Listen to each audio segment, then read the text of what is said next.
What's going on, folks? I'm AutoMattock. Just a quick video on how you can optimize your fastest normal, which is your crouching short at 4 frames. How you can optimize the activation of V-trigger off of this normal. Now, because it's fast, it's a considerable thing to do. Because this will generate more counter hits. It'll be something that if you're not sure of the situation, you get the screen freeze and you can assess where you're at.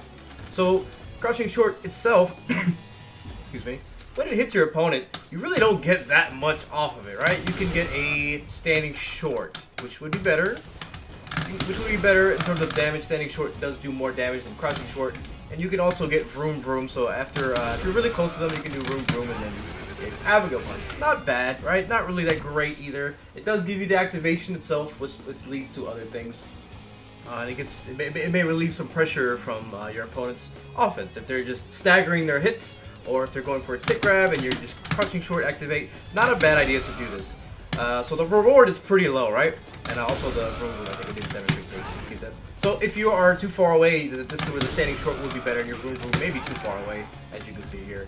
So if you did this, if you did standing short from here, maybe the EX Abigail punch is good. Wow, pretend you didn't see that.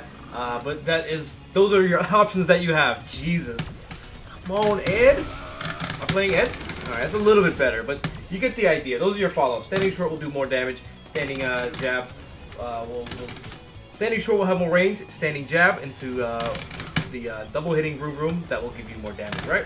Right? So that is not exactly impressive, right? But what the whole point of this video, for the reason why I'm doing this, is because of the optimization of a counter hit. So if you counter hit, you allow yourself more frames, right? So if I do crouching short and then I do something like back fierce, it's not gonna, oh, it does combo, what was I thinking? Boom, that's what you do, unless you're too far away. Oh, I thought I tested this. Wow, so you don't need counter hit to do this. Awesome, that is awesome. Wow, some ranges you can't do it. It seems to be a trend as when I'm making videos about tech, I accidentally find something that's better.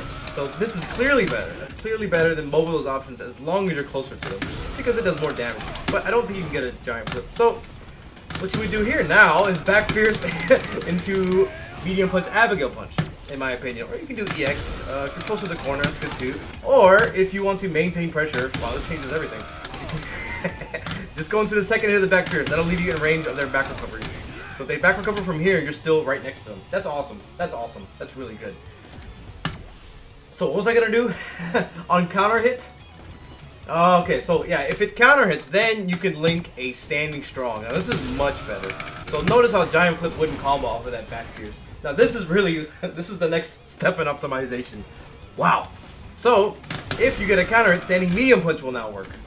Whereas it won't work if you don't counter hit them. So this will not give you enough frames, right? Let me make sure. Make sure it should be way too slow. Standing medium punch at 5 frame, back hard punch at 7, I believe. So that 2 frame difference is not enough for me to actually combo them, unless I get counter. Now the reason why this is significant, to do the standing medium punch is now you can do a giant flip, and the reason why that matters is because now I can go into EX giant flip. So you could see earlier, if I do this combo without, even with counter hit, the giant flip, the first hit of it does not hit, therefore it does not combo. And that's what we want. We want this giant flip to hit. Bada bing, bada boom. Let me demonstrate that it does combo again. Because when we get this, we get an excellent knockdown off of this charged back roundhouse. This knockdown here is super dangerous because now you're in the conditions of V-trigger. You can charge up a hard punch, armor break them, and there you go. I'm sure there's more things we can find with the amount of time that the opponent's on the ground. I think I saw Storm Kumo do dash up standing fierce against the ball player yesterday at Japan Cup. So that could be a setup too. I don't know. Maybe you just dash up and manually time the charged hard punch.